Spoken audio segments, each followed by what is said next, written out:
Magandang araw mga kaibigan. Bigyan natin ng reaction, opinion itong post ni Congresswoman Laila De Lima sa kanyang official Facebook page. Mismo ito oh, kinasuhan, pinagbantaan, ngayon naman sinusuhulan. May kinakabahan na ba? Ito tungkol kay Ramil Badriaga. Kamakailan lang kinasuhan ni BP Sara ng perjury. The day after that, lumabas na yung balita na nanganganib daw ang buhay niya sa loob ng kulungan.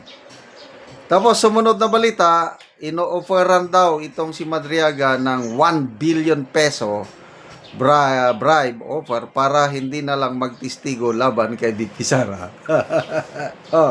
So, may kinakabahan na ba? Kinakabahan na ba ni BP Sara? Ito, tingnan natin yung sarili niyang Facebook page ito. I hope tingnan nila itong reaction. Ilan ang nag-react? 14,000 ang nag-react. 11,000 ang tumatawa. 2,100 lang ang nag-like. 97 ang nag-love. May galit pa nga dyan na 49. Mga ganon. So, anong percentage ito? Mga nasa, not sure 90% ang hindi naniniwala sa kanya. Tinatawanan lang siya. Sarili niyang page. So, ito. Comments. Janice Mota Tanyo, sarili mong page, pinuputaktika ng laughing emoji. Saklap! Katulad din ni Ping Lacson, Senator Ping Lacson. Sarili niyang page sa Facebook. Noong una, nagko-comment ako, nagbibigay ng reaksyon, nakikita ko, ang dami. Pinuputakti din siya ng laughing emoji. Ngayon, tinanggal na yung feature, hindi mo na makikita kung ilan ang tumatawa, ilan ang nag-like. Wala na. Tinanggal. Anong ibig sabihin nun? Naapektuhan sila. Ayaw nilang makita yung dami ng bilang ng tumatawa sa kanila. Tapos, hindi na ako pwedeng mag-comment sa page ni Senator Lacson. Ito, mag-comment lang din ako dito. I see. Your days are numbered. Sabihin ko lang dito. Kunting hintay na lang, 2028. Oh. Ayan. Sian Go, sabi. The COMSEC you didn't expect look like you didn't find your people in the comment section. Ako si RB, kunwari nang aasar na may dalang maleta, that's how your conscience tell you what to do without you really realizing it was you who's doing these things. Yeah, sila gumagawa ng kwento. Michian, the COMSEC she didn't expect. Yan, tinatawanan siya. Double time, Laila. Benamin Kabib, maleta is waving. Dudes Valiente, directed by ST Sanit Trillanes aka Sundalong Kanin, Cast Dilimaw. 1 billion yan. Oh. Ayan yung 1 billion Nabasa ko yung post ni Teo Moreno. Ang salin ni BP Sara, yung net worth niya is only 88 million. Yan ang kanyang kabuoang yaman. Kaya sabi ni Teo Moreno, 88 million lang yung net worth ni BP Sara. Tapos magbabayad siya ng 1 billion para sol kay Madriaga. Mag-low loan? It does not make sense, di ba?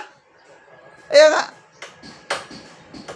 akala nila kung gaano katibay, akala ni De Lima na sobrang credible itong witness niya na ex-convict.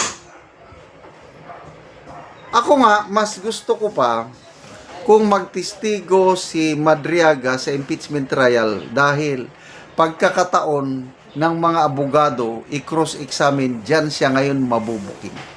Ay nako, naka-attend ako ng mga trial sa korte. Yung mga magagaling na abogado, yung mga nagsisinungaling na witnesses, magkadipo-dipo sa pag-answer. Yung prosecutor, yung fiscal, i-quotes niya yung witness. Oo, objection ng abogado sa defense. Hindi siya pwede.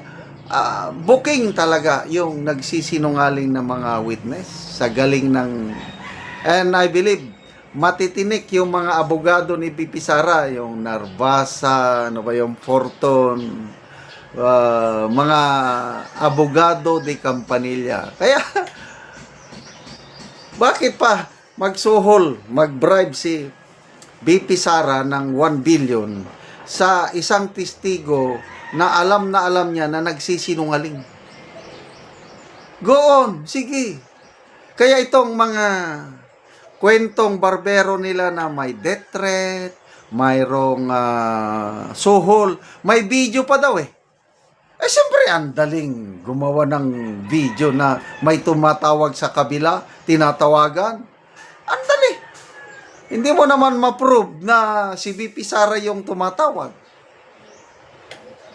Huwag niyong insultuhin ang intelligence ng mga Pilipinos. Dahil nag-iisip ang Pilipino ngayon. Social media na ngayon. Hindi nyo na makontrol ang narrative.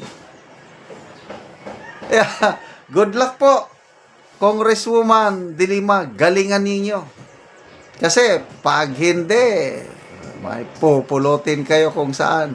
Ilang taon na lang, 2028 na.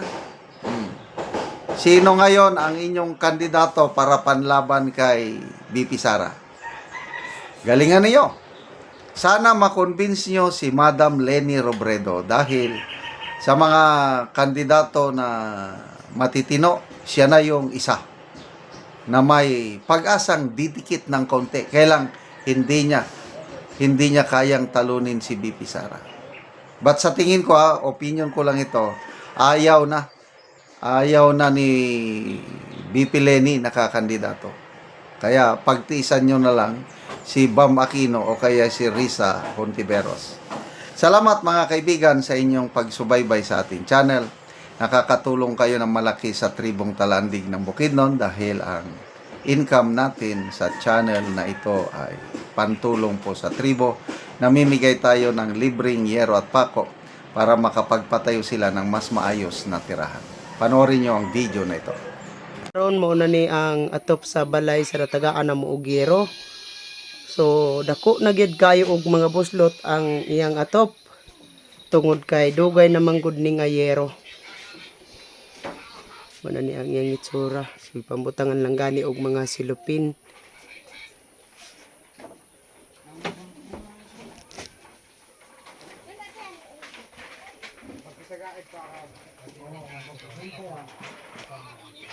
Og mo na ni ang gihatag na nga yero kang ante.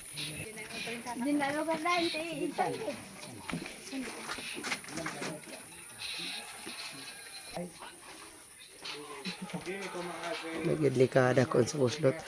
So karon ante pila naman ni ka tuig ang inyong balay nga inani na ante ang itsura sa inyong atop dako.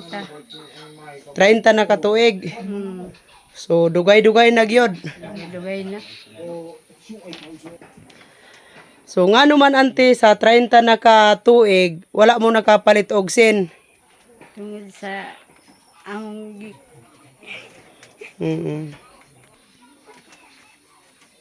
kalisod. So igo ra dang amo gipalit sa makaon. So taman ra gyud ante sa pagkaon. Taman ra sa pagkaon. Oo, so naa pa kay estudyante karon ante? Wala. Wala na kay estudyante. Wala. Oo, so pila ka bukle ante ang imong anak? Napulo. Napulo. So asa sila gapuyo? Dinhi. So nakigpuyo lang sila sa inyo. Oh, So lisod gyud. So wala sila kaugalingon nga balay. wala. So nag-usa kung magulan ante unsa man inyong himuon? kung kuan magulan, wala naman kay kuan naman dako naman kayo ang mga buslot sa inyong atop. Pangita rami sa dili gag katuluan. So didto lang mo. So dili mo makatulog og tarong. Dili sa Ginoo sa nagtawang sa sin. Sige ante, salamat. Sa